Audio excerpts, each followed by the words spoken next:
Hi guys, it's Jameelah. Welcome back to my channel, and today I'm gonna be doing my top 5 books of 2021 and why I love them. And yeah, so let's just get into it. Okay, so outside of my 5 books, like the top books, I have some honorable mentions. These were like books that were really good, that were just outside of that 5. I don't know, maybe it should be more than 5, I don't know, but here are my honorable mentions. Act Your Age, Eve Brown by Talia Hibbert. This book was just so, I don't know, it's just everything I love. I love the dynamic between the main character Eve, just the way she interacts with Jacob. Jacob as a personality is just, it was just so good. Like, I am having a hard time deciding which book I loved more, the Chloe Brown book or this one, but I just really loved this one so much. And they're just so dang cute. And Jacob is just like, I just love him. He's so adorable, in my opinion. Like, grumpy, adorable, stinky self. I don't know. But this book follows Eve Brown, and she is the youngest of the Brown siblings. So the first 2 books are Get a Life, Chloe Brown, and then the second one is Take a Hint, Danny Brown. And so Eve is the youngest, and she's been mooching off of her parents for all of her adult life. And she kind of like goes from job to job. She never has anything stable or sticks with any career path. She doesn't know what she wants to do, where she wants to be, how she wants life to go, and her parents are sick of it. So they cut her off and tell her that she needs to pretty much sustain her livelihood on her own for a year, and if she can do that, then they will bring her trust fund payments back. But yeah, so she ends up by chance just walking in for an open interview at this bed and breakfast owned by this guy named Jacob, and it's just a lot of fun because Jacob is so anal. Like, he's so specific how he wants things done and run and all that stuff, and then Eve is just like, just off the wall, purple hair, does whatever she wants, like unorganized. It's just so fun to see these 2 characters interact. And yeah, I really love this one. But yeah, the more they spend time with each other, the more they start to fall, and it's just a lot of fun. This was a really good romance book, and I highly recommend it. So yeah, and thank you so much to Katie for gifting me the rest of this series. I really enjoyed it. I appreciate it so much. If you are out there, comment down below so I can thank you. So the next honorable mention is Orange Volume 1 by Ichigo Takano. This book made me cry. I don't read very many manga, but this one was so good. I definitely recommend it. I know it's like one of the more famous ones that people constantly recommend, but it's for a reason. This was just like so heartbreaking, heartwarming. I can't wait to read the next one, but literally like just yes to this. So this one follows Naho. I don't know if I'm saying that right, but she's in the 11th grade and she gets a letter from herself in the future warning her, and she kind of just writes it off as a prank until she realizes that the things that this letter is telling her are actually coming true, and then that gets her attention. So her future self pretty much tells her that there's this transfer student named Kakaru, and the letter pretty much begs her to watch over this boy because he has a terrible future ahead of him, and her future self wants her to save him from what's going to happen. But yeah, this is kind of like a sci-fi romance, and it's just perfect. Read it, please. Okay, so another honorable mention, Kingdom of Copper. Really enjoyed this book so much. This is the second book in the City of Brass David Bad trilogy, which is now one of my new favorite trilogies of all time because it was just amazing, spectacular. You guys did not lie when you said this was gonna rock my socks. Like, it was just so good. And yeah, so this is the second book. Can't really go into the premise, but this trilogy is about a woman named Nahri, and she is an Egyptian woman living in Cairo. She's a scammer, she's a healer, she does not believe in magic, and she just kind of like does this, what she perceives as fake magic. But what ends up happening is she's trying to rid this girl of a possession by a jinn or an ifrit. I don't remember. But anyways, she's trying to rid this girl of this, and she ends up accidentally summoning a jinn, ancient jinn named Dara, and it's just like the whole story unfolds from there. She ends up spiraling into this whole new world she never knew of, a whole new destiny she never thought she'd be connected to. And one of my favorite things about this series is just that Nahri really, she grows as a character, but she doesn't change who she is, and she always like pays homage to where she comes from. I don't know, it's just really good and I highly recommend it. This author has a knack for the way she builds her characters, her world, her political intrigue. Just all of it is just so magical, and it really transports you. Like, if you're looking for a fantasy series that is going to really transport you into the world, like, I literally felt like I was stepping through a portal every time I picked the series up. I could not, like, I literally could not stop reading it. So yeah, this is the honorable mention. Honestly, this is actually 6 books in my top books here, and I'm going to start with contemporary books, and the first one is Concrete Rose by Angie Thomas. This book was so freaking good.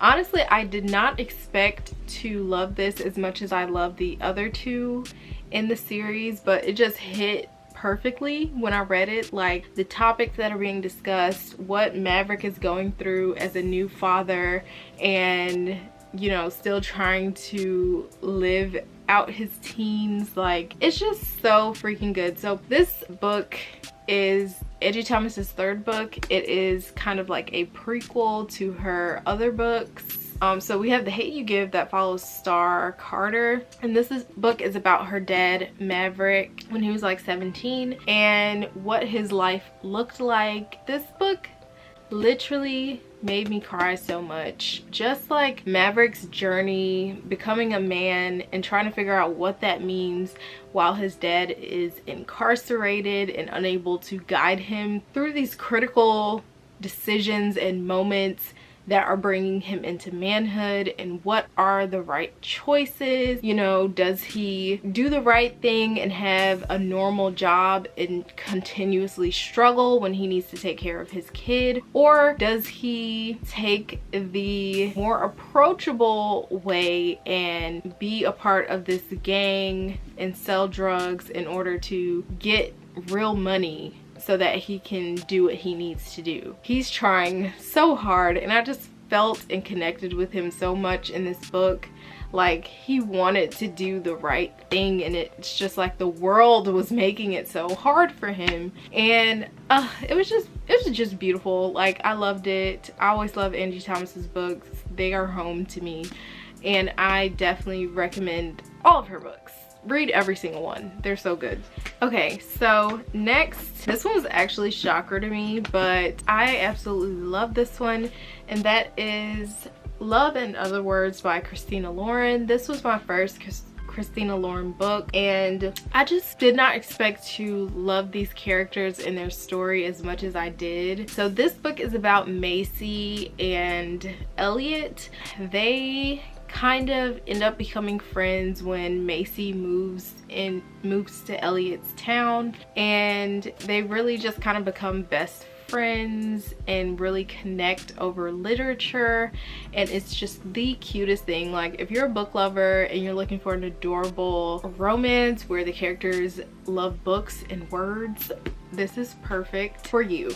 But pretty much something ends up happening that causes them to split apart and no longer speak for many years, and then in adulthood they end up coming back together and kind of going through what happened, why did they stop speaking, like all of that stuff. So this story jumps around from when they were younger to the present and what's happening with their relationship now and how they're navigating it.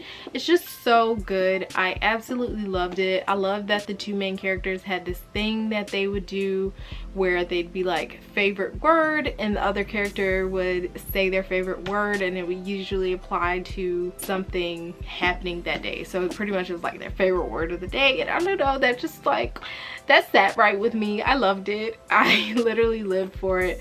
But this was so freaking good. I just did not expect to love this one as much as I did. All right, moving on. The next book that I really loved so much was Amari and the Night Brothers by B.B. Alston. This book was so much fun, and Amari is such a great character to follow. She's finding her own way in the, I guess, shadow that her brother left. This book is about Amari, and her brother goes missing. He claimed he was like some type of agent, I guess, with like the police or something like that, but then like once he goes missing, it's revealed that they're like, we can't find where he worked, and they're kind of claiming that he was into some shady stuff and that's why he's missing. But Amari, of course, doesn't believe that, and come to find out, her brother leaves her this magical briefcase containing a nomination for a summer tryout with the Bureau of Supernatural Affairs. This takes her on this whole magical journey where she is at this magical school for supernatural agents. But while everyone else is used to this life and has been raised in this magical world, she's just learning about everything. So it's just really fun. If you love a magical school setting and you want representation of a beautiful young black girl with so much promise and talent and coming into her own, this is the book for you. It was just lovely. I wish I had this as a kid. I wish my sister had this book to read as a kid, and I'm so happy that my daughter will have this book to read. It's just amazing. I literally cannot wait for the next one. If you're looking for a middle grade, this is it. This is your sign to pick this up. All right, so next we have The Gilded Ones by Jameelah. This book actually shocked me. It was so good. I really enjoyed the writing. There was a lot of violence in this one, but just the way the plot went, and Deka, the main character, fighting against the system, or learning to fight against it technically. But anyways, this book is about Deka, and she lives in a society where women have these purity ceremonies pretty much, and their blood is supposed to bleed red, and that means they're pure if their blood bleeds red. But if their blood runs gold, then they're in a hell of a lot of trouble because they're believed to be impure and evil, and people will literally torture them. With this gold blood comes pretty much the power to not die. So like they can be, oh, this is gonna sound so terrible, but they can be like dismembered and tortured and kind of killed over and over again. And that's what these people do because they evil and they just suck. So there's like this whole legend and lore about how these girls whose blood runs gold are evil and pretty much of the devil. Yeah, so it's Deka's journey going through this suffering to come out on the other end a champion. And I just absolutely loved that journey. I mean, obviously it was very painful to read about, but the end result and Deka actually realizing that she's not impure. These people are just crazy. I loved it. I absolutely loved it. I definitely recommend this book. I actually thought that maybe this book wasn't going to be good because I rarely ever hear about it. I always hear about people want to read it, but I don't hear about anybody reading it and loving it. I loved it. I recommend it if it sounds interesting to you. There's an animal companion in here. Personally, I found the romance very cute. I recommend it. Read it. It's good. All right, so we're coming to the last two books, and I kind of cheated because let's get to this one, and that is To Sleep in a Sea of Stars by Christopher Paolini. Thank you so much to Olivia from Olivia Reads a Latte for sending me this book. I loved it so much I want to reread it, and this is a chunky book to reread. It was just so good. This book follows Kira, and she finds an alien relic which exposes her to, you could call it like an alien infection, and all hell breaks loose when she is exposed to this, and it starts a war between pretty much everybody in the galaxy against these crazy ass aliens. And she just goes through this crazy journey. Like, she deals with so much pain and struggle and loss and suffering, and she also goes through this journey of growth, and just it's top notch. I really do like her as a character, and I loved Grigorovich, the AI in this book. So good. Like, I definitely love this book and recommend it. I don't recommend it for everybody because I know, first of all, this is a long book. There are some parts that are a little more slow and drawn out, but this is a really good sci-fi in my opinion. Like, I feel like Christopher Paolini took his time with this and it just turned out perfect for me. So thank you, Christopher. But yes, like, and this cover is just stunning. The paperback to this is just actually so perfect, like super floppy. I don't know what I'm talking about anymore, but yeah, this is a great long sci-fi, and at the end of this feels like a complete story in my opinion. I think there's room for there to be more to the story, but you can read this book and it just be what it is, and I love that about this. So check that out. So lastly, I kind of cheated because this probably shouldn't be on here with the other book that I showed in my honorable mentions, but the book that I loved the most this year was Empire of Gold by S.A. Chakraborty. This is the third book in the City of Brass trilogy, and it was spectacular. It was everything I needed, everything I wanted. It was just so perfect. I loved it. I felt like she did an amazing job with this book, and I was scared because I was like, please don't let me down. I loved all these books, please do not let me down, and she did not let me down. This book had me in tears. This book had me emotionally distraught. I was scared. I was like, don't do this, like, don't hurt my babies. And it was intense. And Ali Zaid right here, okay? And yeah, I just wish I could talk more about like the details, but this was so perfect. It was everything. The best book I read this year. Loved it. Highly recommend this trilogy. If you get anything out of this video, freaking read this trilogy. It's so good. It's so, I personally feel like it's underrated. I feel like people be talking about Sarah J Maas and stuff, but baby, this is where it's at. Y'all need to check out S.A. Chakraborty, okay?